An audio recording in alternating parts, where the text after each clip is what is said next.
Assalamualaikum warahmatullahi wabarakatuh. Waalaikumsalam warahmatullahi wabarakatuh. Selamat datang di podcast kita. Pada kesempatan kali ini kita akan mendatangkan narasumber teman kita sendiri yang bernama Bang Denny Supriyadi. Nah, tema podcast kali ini adalah mengenai karir dari seorang teman kita. Untuk sebelum masuk ke sesi podcast, saya yang bernama Muhammad Fathur Rahman. Saya Ismail. Saya Denny Supriyadi. Nah, selamat menyaksikan dan jangan lupa like dan subscribe-nya. Oke. Ya, Bang Denny, sebelum masuk ke sesi pertanyaan ini, Bang Denny boleh perkenalkan diri terlebih dahulu. Oke, baik. Perkenalkan, nama saya Denny Supriyadi. Saya lahir di Cirebon, tepatnya pada tanggal 28 Desember tahun 2000. Untuk tempat tinggal saya di Desa Karangsembung, Kecamatan Karangsembung, Kabupaten Cirebon. Untuk pekerjaan saya saat ini yaitu sebagai salah satu karyawan di perusahaan PT Trijaya PT Sumber Alvarian Trijaya Tbk, atau bisa disebut perusahaan yang mengelola toko-toko retail Alfamart. Kayak gitu. Ya, terima kasih atas perkenalan dirinya. Langsung saja Bang Denny, mengenai sesi tanya jawab ini ya. Ini kan Bang Denny kan sebagai karyawan nih. Iya. Nah, pertimbangan apa sih yang membuat Bang Denny itu memilih untuk menjadi karyawan Alfamart? Oke, untuk pertimbangan saya masuk Alfamart itu yang pertama basic saya, Bang. Jadi basic saya itu pada saat lulusan itu saya lulus dari jurusan IPS dari SMA gitu. Saya sekolah di SMA N1 Karangwareng, mengambil jurusan IPS. Nah, jadi menurut saya kerja di Alfamart ya cukup relevan juga dengan jurusan saya sama sekolah. Ya, jadi saya tidak ada basicnya lah di situ. Lanjut nih Bang, buat teman-teman juga kalau misal mau daftar bisa tanya-tanya aja ke Bang Denny ya. Nah, untuk pendaftaran sendiri nih Bang, kira-kira bagaimana Bang proses pendaftarannya sendiri Bang? Oh, jadi untuk daftar di Alfamart itu cukup mudah ya kawan-kawan. Jadi untuk di Alfamart cabang Plumbon itu, untuk di daerah kita masuk di cabang Plumbon itu biasanya untuk lowongan-lowongannya tersedia di platform Instagram milik PT punya Alfamart Karir Plumbon di Instagram namanya itu. Biasanya itu hampir setiap minggu selalu ada lowongan. Terus untuk lowongannya juga tidak hanya tersedia untuk masyarakat yang punya fisik yang lengkap gitu. Ada juga lowongan untuk para disabilitas Ya, juga, betul, ada disabilitas juga. Iya. Cuma itu untuk yang tunadaksa saja gitu. Belum tersedia untuk yang memiliki keterbatasan yang lain itu. Iya, betul. Tapi itu udah cukup bagus juga, lumayan untuk Alfamart kayak gitu. Jadi untuk misalnya untuk proses masuknya itu yang pertama biasanya suka mengisi Google Form gitu, atau enggak lewat email juga bisa. Nah, cuma enaknya di Alfamart itu kita pada saat pendaftar itu jelas gitu, tidak transparan banget, tidak ada yang namanya sogok menyogok, tidak ada. Ataupun lewat calon juga nggak ada gitu. Jadi enak banget kalau untuk masuk Alfamart. Nggak ada pungli gitu ya Bang? Nggak ada pungli ya. Transparan. Iya, Iya, kita diterima atau tidaknya juga jelas. Jadi tidak seperti di perusahaan yang lain ya. gitu, usaha kita tidak diterima ataupun diterima juga jelas gitu. Nggak harus tunggu berapa hari nanti dikabarin dulu, enggak. Jadi jelas gitu ada pemberitahuannya bahwa Anda tidak diterima ataupun diterima. Biasanya kalau diterima itu pasti ada dapat balasan email ataupun informasi. Kalau misalnya tidak ada, selama jangka waktu yang ditentukan berarti Anda tidak diterima begitu. Nah setelah Anda diterima itu tidak apa ya langsung Nggak langsung diterima. kerja gitu ya? Enggak. Ada yang Oh, namanya iya. tes sama wawancara gitu. Jadi ada tesnya, ada tes wawancaranya juga gitu. Karena untuk yang mendaftar di Alfamart cukup banyak juga bang. Banyak peminatnya berarti ya bang. Iya banyak. Kira-kira nih bang, sekarang kan dari teman-teman semua kan pasti ada nih yang di sekolahannya itu ikut kelas Alfamart. Itu kira-kira Iya. tanggapannya gimana bang? Iya benar-benar. Gimana, Bang? Saya juga awalnya sebelum masuk Alfamart cukup kaget juga. Terkejut gitu ya bang ya? Ada gitu kelas Alfamart gitu. Nah, jadi Alfamart juga bekerja sama sekolah-sekolah kejuruan untuk adanya kelas Alfamart gitu. Jadi pada saat si anak itu tersebut lulus bisa langsung masuk ke Alfamart gitu. Jadi mempermudah gitu Iya ya bang ya? mempermudah. Jadi untuk begitu masuk juga jabatannya cukup tinggi juga gitu pada saat masuk. Mungkin setelah setahun bisa jadi karyawan tetap. Gitu. Jadi jangan lupa buat teman-teman semua yang kalau misal mau cita-cita nih mau masuk Alfamart, boleh lah ambil kelas Iya. Alfamart di SMK kejuruannya. Iya betul Seperti sekali. itu. Mangga bang Upa lanjut. Nah, apakah pekerjaan yang Anda jalani sekarang sesuai dengan bakat, minat, atau kepribadian Anda? Oke, jadi untuk masuk ke Alfamart itu tidak butuh adanya bakat atau sebagainya. Yang penting apa ya? Loyalitas. Iya, terus disiplin juga sama emang mau bekerja gitu. Cuma untuk emang Untuk Bang Denny sendiri, dari Bang Denny sendiri, untuk saya ya bisa dikatakan tidak sesuai dengan tidak sesuai bakat. dengan minat, karena minat awalnya itu ya pengen bisa melanjutkan ke jenjang sekolah yang lebih tinggi. Apa itu Bang? Ya misalkan bisa berkuliah gitu. Oh iya.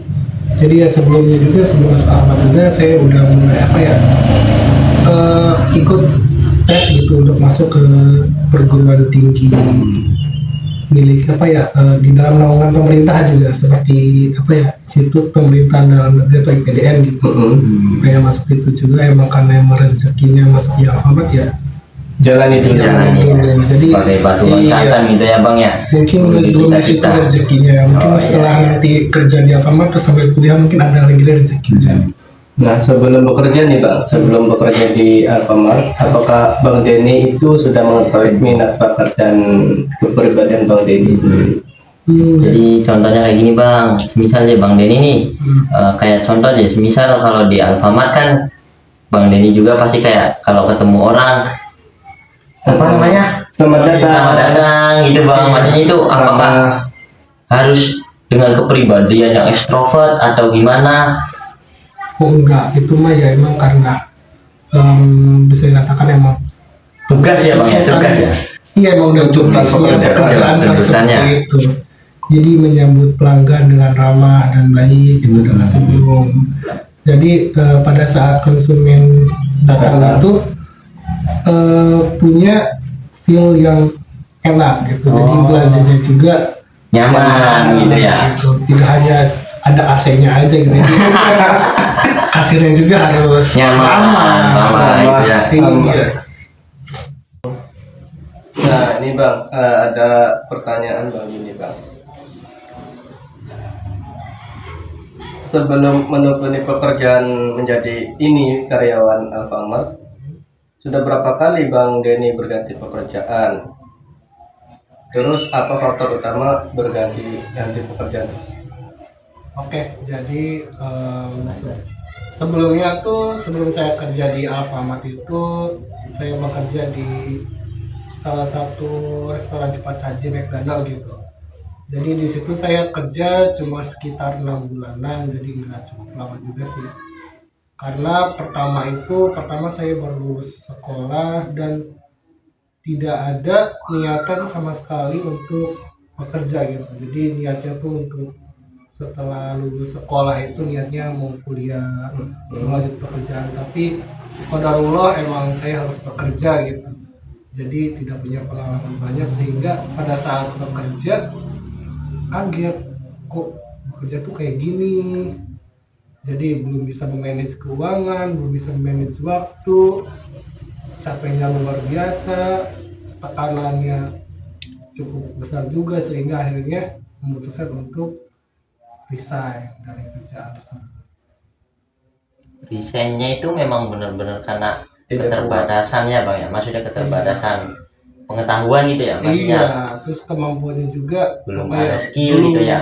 belum ada skill juga. Emang sih bisa Lanjutkan. gitu, cuma Hmm, emang pada saat itu mentalnya masih emang mental anak gitu, ya, belum bisa. mentalitas gitu ya, Iya, belum bisa mentalitasnya pikir masih dewasa gitu. karena masih baru beradaptasi. lulus, Iya, baru lulus beradaptasi. dari sekolah. Dan ini juga ada bang satu pertanyaan yang mungkin menurut bang Denny nih gimana nih, kalau just misal pekerjaan yang abang tekuni nih, apakah dengan apa sekarang sama dengan pekerjaan orang tua, maksudnya sama enggak sama pekerjaan orang tua bang, lalu pola asuh orang tua itu gimana ke bang Denny, atau dia pola asuh dari kakek dan nenek atau gimana bang? Oh iya. Oke, jadi untuk background keluarga tersendiri mulai dari kakek sama ayah gitu, Iya. itu bekerja sebagai Tentara Nasional Indonesia atau TNI gitu. Oh. Nah, jadi jauh banget gitu dalam pekerjaan sekarang gitu. Pola asuhnya sendiri sih gimana bang, pola asuh Oh. terhadap bang Denny sendiri nih gimana nih, Iya. tempaan orang tua tuh kayak gimana gitu bang? Iya, mungkin hampir semuanya tuh bisa dikatakan sama dengan pola asuh orang tua yang lainnya gitu. Iya. Karena apa ya, orang tua zaman dulu tuh emang cukup disiplin gitu, bisa dikatakan keras juga, tapi emang benar-benar mendidik gitu. Akhirnya bisa mempengaruhi kekerjaannya bang ya, jadi Iya. pekerjaannya lebih disiplin, Iya, lebih jujur, lebih dewasa. Iya, betul sekali. Nah, apakah satu lagi bang, ini mungkin pertanyaan terakhir atau pertanyaan penutup ya bang. Iya. Nah, apa impian besar bang Denny nih saat ini dalam hal pekerjaan untuk masa depan nanti? Oh iya, untuk impian saya ya, saya kan untuk sekarang ini mengambil jurusan BK. BK ataupun guru gitu. Jadi impian saya sih apa ya, saya tuh pengen banget itu yang namanya punya pekebunan, punya pertanian, sama peternakan atau perikanan gitu. Jadi begitu saya mengajar menjadi seorang guru juga, saya bisa mengajak anak didik saya juga untuk bisa terjun ke Yang lainnya. dunia Ya. itu tersebut. Jadi bisa masuk ke pertanian, perkebunan, dan mereka di situ belajar bagaimana menjadi seorang petani, peternak gitu. Nah, sehingga pada saat mereka setelah lulus dari sekolah tuh punya basicnya gitu. Oh, Bang. iya, iya. Tidak hanya pengetahuan di sekolah saja ya. Ya juga saya juga punya impian yang namanya apa ya, bikin tempat di mana menampung semua anak-anak jalanan tuh bang. Kayak misalnya anak pang gitu. Kan anak pang tuh sebenarnya mereka tuh emang apa mampu. Mereka juga mau berubah gitu. Cuma emang tidak ada orang yang mengayomi mengajak mereka gitu. Jadi saya pengen alasannya abang ini kan memang karena BK sendiri kan yang namanya BK kan pendekatan gitu ya bang ya, Iya. saling pendekatan antara satu sama lain biar Iya. bisa terjadi erat, hubungannya erat gitu ya bang ya. Nah, bisa sampaikan pesan untuk Teman-teman generasi- semua. Iya.